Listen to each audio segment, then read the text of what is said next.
Assalamualaikum warahmatullahi wabarakatuh.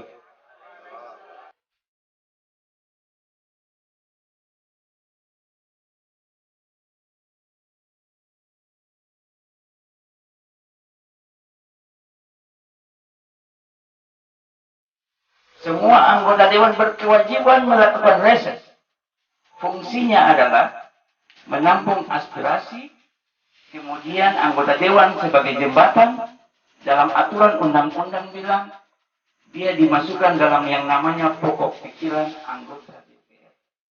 Pokok pikiran.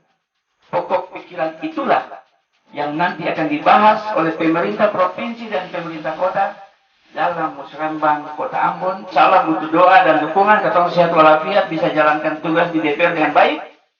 Insya Allah bisa diperjuangkan 2021.